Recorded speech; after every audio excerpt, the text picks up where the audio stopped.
పోలవరం నాశనం చేసిందేమో ఆయన. అంటే ఉద్దేశపూర్వకంగా నాశనం చేసి ఉండకపోవచ్చు. ఆత్రం 2016లో మొదలుపెట్టి మొత్తం సినిమాల్లో చూపించినట్టుగా మంత్రదండం ఇట్లా అనగానే మొత్తం డ్యామ్ నిర్మాణం చేసేట్టుగా పోలవరం డ్యామ్ని వాస్తవంగా డ్యామ్ వేసుకున్నదేమో డ్యామ్ ట్రాన్స్ట్రాయల్లో టెండర్ వేస్తే వాళ్ళ దగ్గర నుంచి ఒక కొత్త జీవో తీసుకొచ్చి దాన్ని ఆయనకి నచ్చిన వాళ్ళకి వర్కులన్నీ కూడా పంపకం చేశాడు. సరే నచ్చిన వాళ్ళకి చేసుకున్నా ఇబ్బంది ఏముంది. కానీ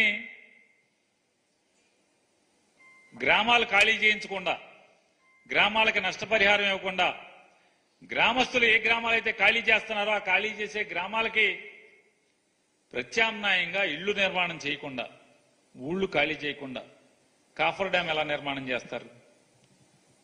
కాఫర్ డ్యామ్ నిర్మాణం చేస్తే ఏమవుతుంది? ఊళ్ళు మునిగిపోతాయి కదా. పోనీ డైవర్షన్ ఛానల్ ఇచ్చారా? స్పిల్వే అవ్వలేదు, డైవర్షన్ ఛానల్ ఇవ్వలేదు. ఇవ్వకుండానే సైమల్టేనియస్ గా upper coffer dam, diaphragm wall, lower coffer dam, spillway మొత్తం అన్ని ఒకేసారి మొదలుపెట్టి ఊళ్ళు ఖాళీ చేయకుండా కొంత దూరం కాఫర్ డ్యామ్ కట్టిన తర్వాత వాళ్ళకి అర్థమైనట్టుంది.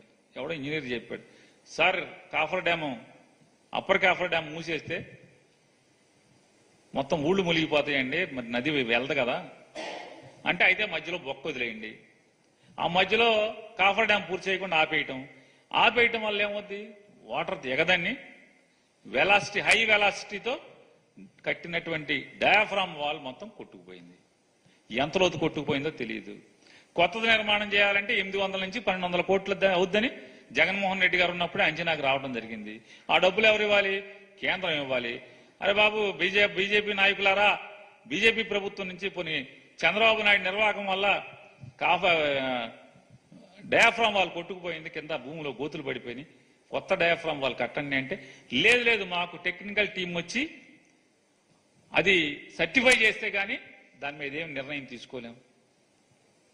ఏతావాత చంద్రబాబు నాయుడు, భారతీయ జనతా పార్టీ ప్రభుత్వం కలిసి కదా పోలవరం డ్యామ్ని ఇలా నాశనం చేసి వాళ్ళు ఇట్లా ఈ రకంగా ఇవాళ జగన్మోహన్ రెడ్డి గారు coffer dam, upper coffer dam పూర్తి చేయటమే కాకుండా స్పిల్వే పూర్తి చేసి మొత్తం యాఫ్రాన్స్ అని నిర్మాణం చేసి నీళ్లన్నీ కూడా డైవర్షన్ చేసే పరిస్థితి ఏ స్థితిలో ఎవరికి వచ్చింది?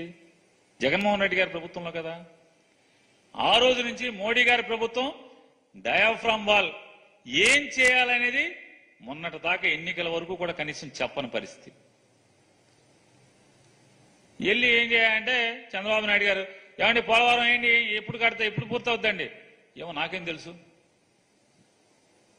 ఆయన అపర మేధావి, 40 ఏళ్ళ ఇండస్ట్రీ అనుభవకుడు, 72% పోలవరం నేను నిర్మాణం చేసేశాను అని చెప్పేటువంటి ఆయన లెక్క ప్రకారమే 72 చేస్తే మేమేమీ చేయలేదనుకుంటే మరి మిగతా 38% ఎంతసేపు?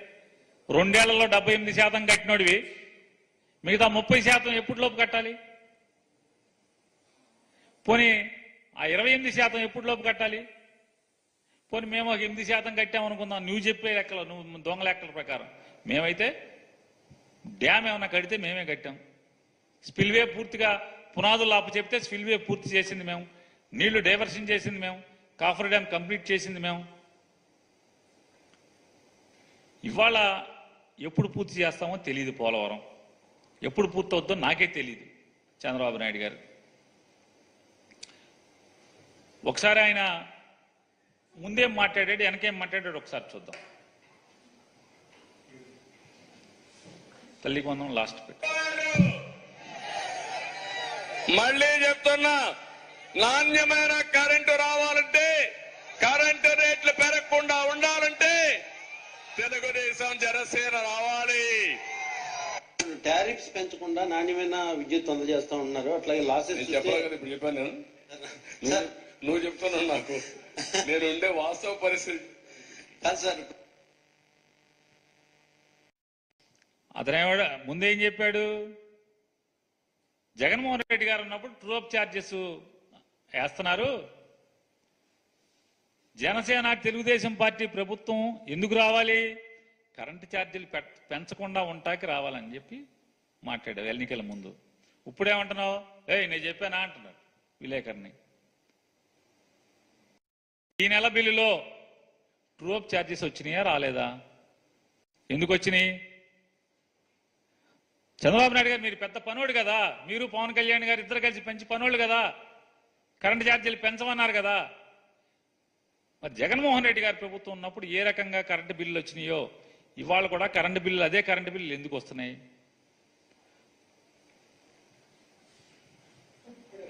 నిర్మాణానికి అమరావతిని నిర్మించలేదు. ఈ రోజు మీరు మొత్తం విజిట్ చేశారు కదా సార్, అప్రాక్సిమేట్లీ దీని నిర్మాణానికి ఎంత ఖర్చు అవుతుంది, మీరు ఎన్ని రోజుల్లో చేస్తారు?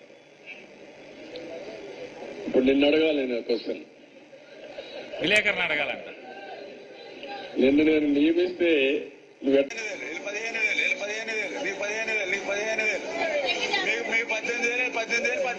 మళ్ళీ చెప్తున్నాను రాసి పెట్టుకోండి. మళ్ళీ 15,000 మీకు 18,000 రాసి పెట్టుకోండి. మళ్ళీ ఇంకొక అమ్మాయి వచ్చింది, ఈ అమ్మాయికి 15,000. మరి ఆశీర్వదించండి మీరు. Okay, thank you. మీకు బాండ్ కూడా ఇచ్చాం రాసి, మీ దగ్గర పెట్టుకోండి బాండ్, రేపు పొద్దున ఆటోమేటిక్ అయిపోతుంది. విన్నారు కదా ఆయన చెప్తున్నాడు 15,000 మామూలుగా హోల్సేల్ మార్కెట్లో పిలుస్తూ ఉంటారు. ఏంటయ్యా అంటే 15,000 యాపీయే కదా అన్నాడు. ఎవరు యాపీ? అన్నాయన యాపీ.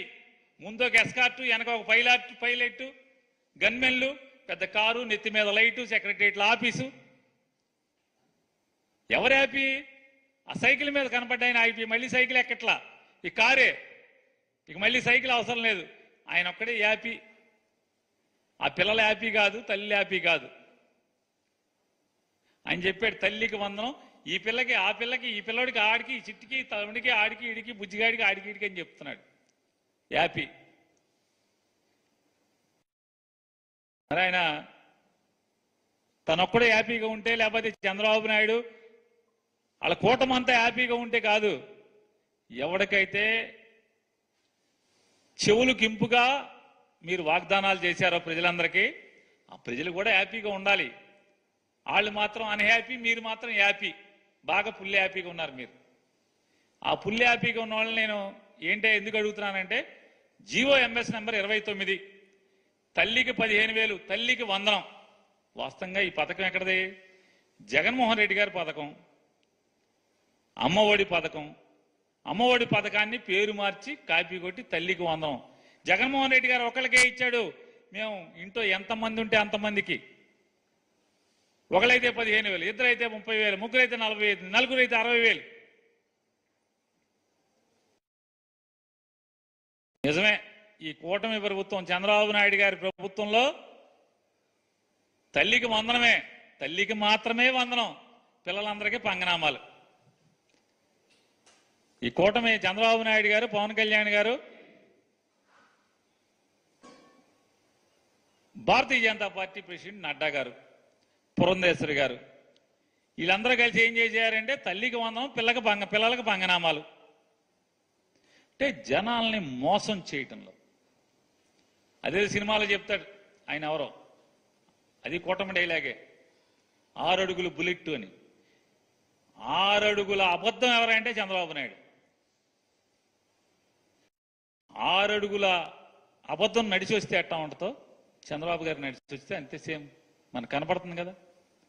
2014 మేనిఫెస్టో, 2024 మేనిఫెస్టో. ఏ మేనిఫెస్టో చూసుకుని ఏముంది? అంతా మోసం, దగ. అట్లాగే ఇసుక గురించి కూడా ఆయన మాట్లాడతాడు చంద్రబాబు నాయుడు గారు. ఆయన చెప్పా ఉచిత ఇసుక ఇస్తాను, ఇచ్చాం. ఇప్పుడు దాన్ని కూడా కొంతమంది విమర్శిస్తున్నారు. అంటే ఎట్లా మాట్లాడుతున్నారంటే ఉచిత ఇసుక అంటే మేము ఇసుక ఇంట్లో ఇస్తామని చెప్పామని మాట్లాడతారు. లేకుంటే నేనే మళ్ళీ ఇల్లు కూడా కట్టిస్తాను, లేకపోతే వాళ్ళ ఇంట్లో కూడా పొలాన్ని నేను పని చేస్తాను అని చెప్తారు.